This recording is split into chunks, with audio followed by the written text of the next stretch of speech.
Hello, this is Kim with Standing on Solid Ground. I am your host of this motivational and inspirational podcast. And today I want to start a new series called The Tribes of Israel. And I'm beginning with the firstborn son, Reuben. And Reuben was, of course, the oldest child of the whole tribe of Israel, but the son of Leah and Jacob. And Reuben was not a good guy in some aspects. That I researched and I discovered that Reuben had a sexual activity with Bilhah, which was Isaac's concubine.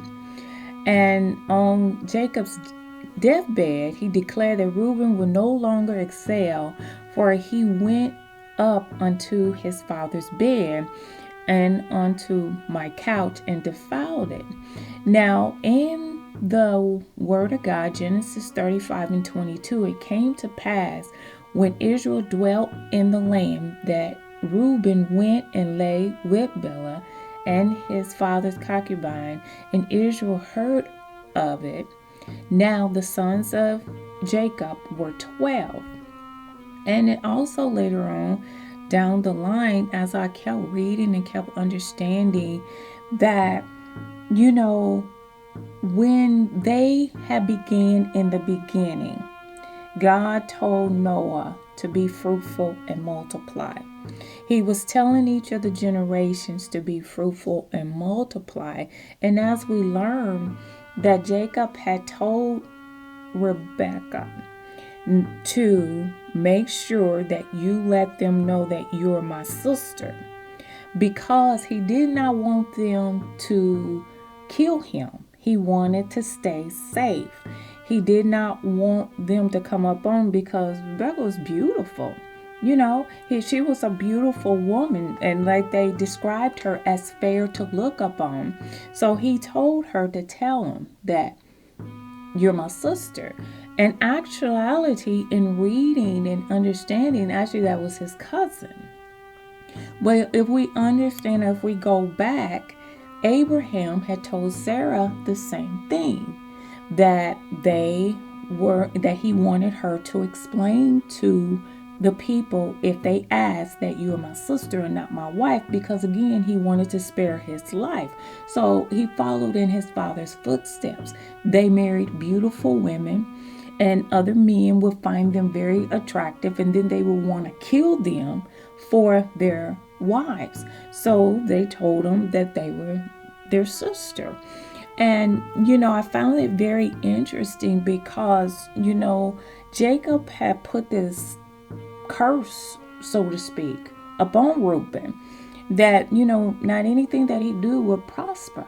And that's a scary sight, because later in down the line, there were enough people that you didn't have to sleep with your father's concubine, or you didn't have to go up unto this woman or that woman.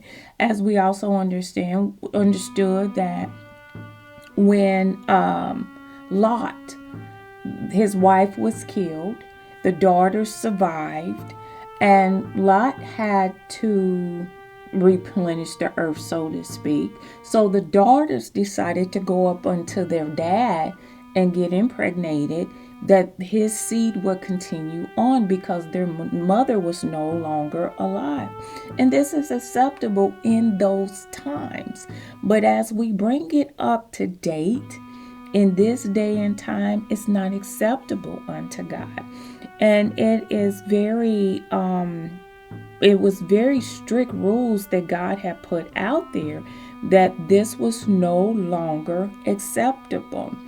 Now, as I read on and I'm understanding Reuben, again, the firstborn of Jacob, that's number one. He defiled the bed of Jacob, which his father was very upset with him, which is not good, because that sleeping with is what they consider his stepmother, because his mother was married to Jacob, which was Leah, but the concubine was also went on to, by Jacob, to birth children by him as well. And so that will be looked upon as a stepmother in the place. And it grieved Jacob. It grieved him. And we think about it in today's time. Do we have that issue going on? Do we face that? And yeah, I believe that we do in this time, where men or women may find the daughter or parent of whoever you're dating attractive, and those affairs do come about.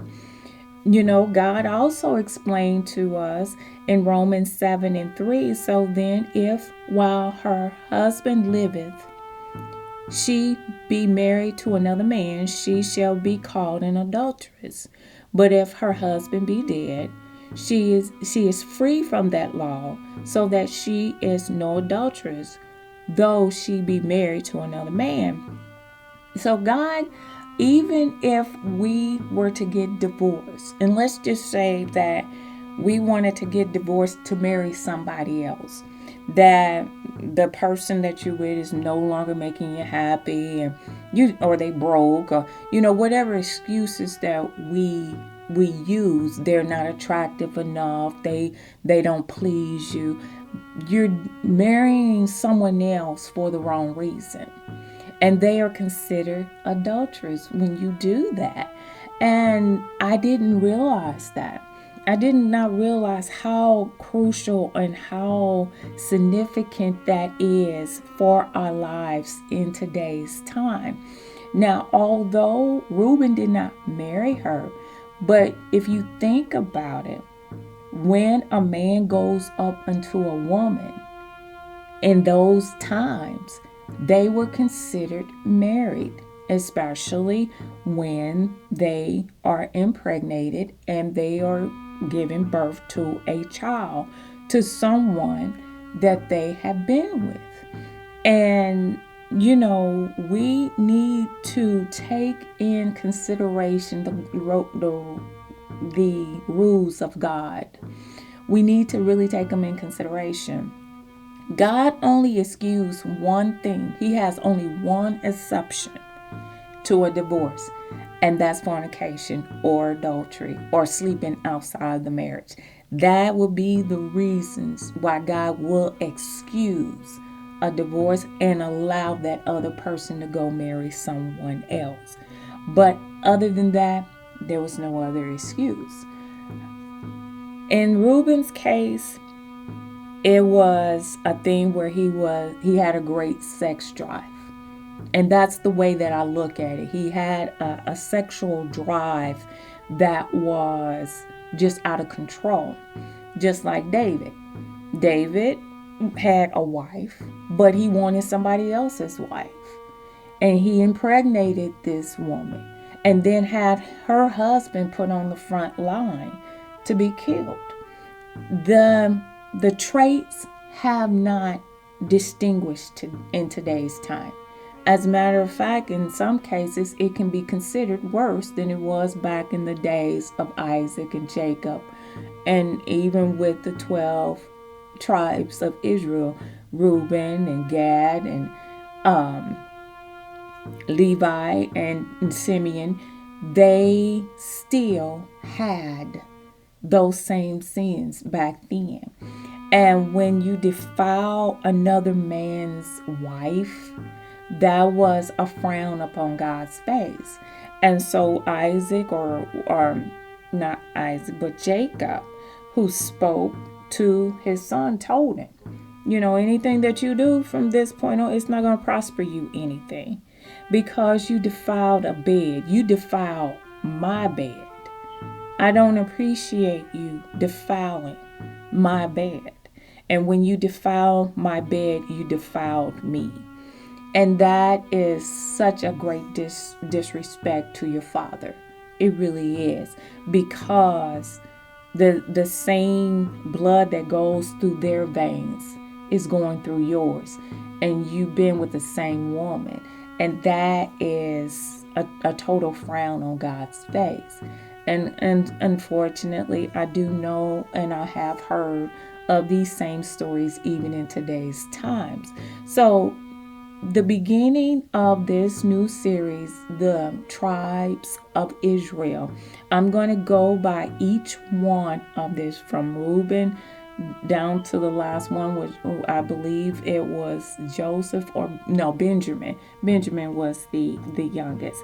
And I want to talk about each one of them and what importance or what significance or what stood out about each one of these children.